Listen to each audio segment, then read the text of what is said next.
Hi friends, நான் உங்கள் சுஜி பேசுகிறேன். எல்லோரும் எப்படி இருக்கீங்க? இந்த வாரம் சண்டே ஸ்பெஷல் என்னன்னு பார்த்தீங்களா, நம்ம வீட்டில் ஓவர் வெயிலாக இருக்கிறதுனால நான் இந்த வாரம் கூழ் செஞ்சுருக்கேங்க. கூழ் செஞ்சது ஸ்பெஷல் இல்லை, அதுக்கு சைட் டிஷ் என்ன செஞ்சுருக்கேன்னு பார்த்தீங்கன்னா, இந்த வாரம் நான் வந்து சிக்கனில் இஞ்சி புளி சிக்கன் தாங்க செஞ்சுருக்கேன். இந்த இஞ்சி புளி சிக்கன் வந்து ஏற்கனவே நான் ஒரு வாட்டி செஞ்சுருக்கேன். ரொம்ப நல்லாயிருக்கும், ரொம்ப சூப்பராகவும் இருக்குது. நீங்களும் வாங்க, நம்ம ஒரு வாட்டி ட்ரை பண்ணி பார்க்கலாம். ஃபஸ்ட்டு எப்படி செய்யணுன்னா, பாத்திரம் வச்சுக்கோங்க. நீங்கள் எது வேணாலும் யூஸ் பண்ணிக்கலாம், ஆனால் மேக்ஸிமம் வந்து இது மாதிரி மூடி வைக்கிற மாதிரியே யூஸ் பண்ணுங்கள். ரொம்ப குக்கரில் போட வேண்டாம். இது மாதிரி பாத்திரம் வச்சு எண்ணெய் ஊற்றி, நல்லெண்ணெய் ஊற்றிருக்கேன் நான்.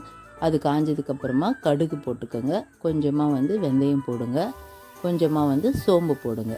கடுகு, வெந்தயம், சோம்பு இது மூணும் போட்டு நல்லா பொரிய விடுங்க. பொரிஞ்சதுக்கப்புறமா நம்ம வந்து தேவையான அளவுக்கு ஒரு 4 பச்சை மிளகா நான் சேர்த்துக்கிறேங்க.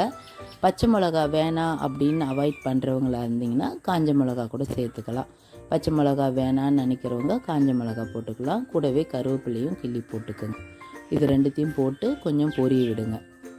கொஞ்சம் நல்லா பொரியும் போது நம்ம தேவையான அளவு வந்துட்டு வெங்காயம் வந்து எடுத்துக்கலாம். நான் 1/2 கிலோ சிக்கனுக்கு ஒரு 6 வெங்காயம் எடுத்திருக்கேன்.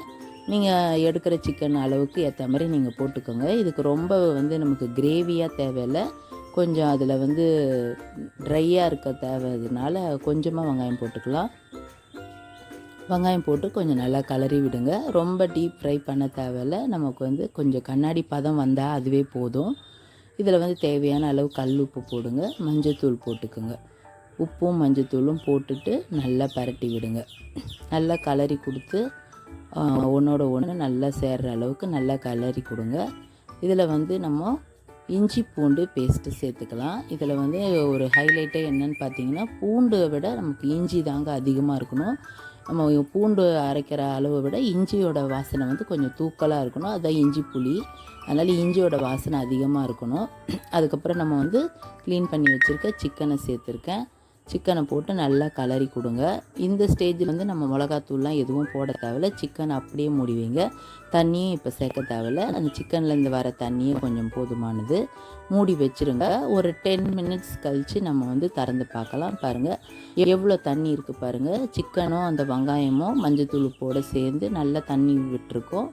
அதை வந்து நல்லா கலரி கொடுத்துட்டு இப்போ நமக்கு வீட்டு மிளகாத்தூளே நம்ம சேர்த்துக்கலாம். தேவையான அளவு போட்டுக்கோங்க. ஏன்னா வேறு காரத்துக்கு நம்ம வேறு எதுவும் போட போகிறதில்ல. இந்த மிளகா தான் வந்து நமக்கு வாசனைக்கு நல்ல டேஸ்ட்டுக்கும் கொடுக்கும். மிளகாத்தூளை இது சேர்த்துக்கோங்க. இதை போட்டுட்டு நல்லா கலரி கொடுத்துக்கோங்க. நல்லா வந்து கலரி கொடுத்துட்டு இதில் வந்து கொஞ்சமான அளவு ஒரு 1/2 டம்ளர் அளவுக்கு தண்ணி சேர்த்துக்கோங்க. ஏன்னா ரொம்ப தண்ணி சேர்க்க தேவையில்லை, நம்ம இன்னும் புளி தண்ணி வேறு ஊற்ற போகிறோம் இல்லையா, அதனால் கொஞ்சமாக தண்ணி ஊற்றிக்கோங்க. ஒரு 1/2 டம்ளர் தண்ணி ஊற்றி நல்லா வந்து கலரி விட்டுருங்க. இப்போ வந்து இது மூடி வச்சிட்டோன்னா நமக்கு நல்லா வந்து ஒரு ஃபுல் பாயிலிங்கே நமக்கு சிக்கனில் ஆகிடும். இந்த ஸ்டேஜில் அப்படியே மூடி வச்சுருங்க. நீங்கள் மூடி வச்சுட்டு அதுக்கப்புறம் நம்ம வந்து திறக்கலாம்.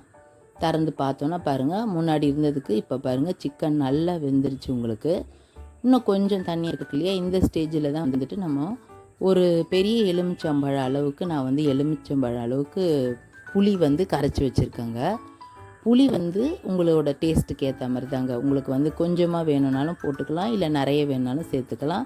நான் வந்து ஒரு கொஞ்சம் மீன் குழம்பு வைக்கிற அளவுக்கு தாங்க நான் புளி சேர்த்துருக்கேன். ரொம்ப நல்லாயிருக்கு. புளி சேர்த்து நல்லா அப்படியே திறந்து வச்சே கொதிக்க விடுங்க. ரொம்ப நல்லா பாருங்கள், கலர் மாறி வந்துடுச்சு, சூப்பராக இருக்குது. அதுக்கப்புறம் நம்ம மூட வேண்டிய தேவையே இல்லை, அந்த தண்ணியிலே வந்து நமக்கு நல்லா வெந்துடுச்சு. சிக்கன் வந்து நல்ல கலர் மாதிரி ரொம்ப சூப்பராக இருக்குது பாருங்கள். அதுக்கப்புறம் நம்ம வந்து கொத்தமல்லி ஃபைனலாக போட்டு நல்லா கலரி விடுங்க.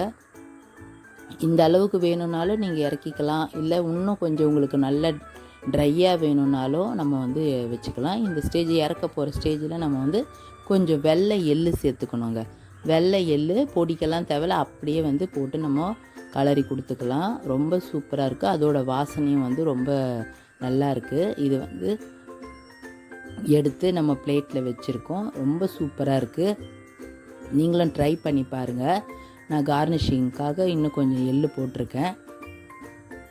இது வந்து நம்ம ஒயிட் ரைஸோட, சப்பாத்தியோட, தோசையோட கூட வேணாலும் சேர்த்து சாப்பிட்லாம். ரொம்ப டேஸ்ட்டாகவும் இருக்குது, ரொம்ப சூப்பராக இருக்குது. நீங்களும் ட்ரை பண்ணி பாருங்கள். ரொம்ப நல்லாயிருக்கு. பாய்.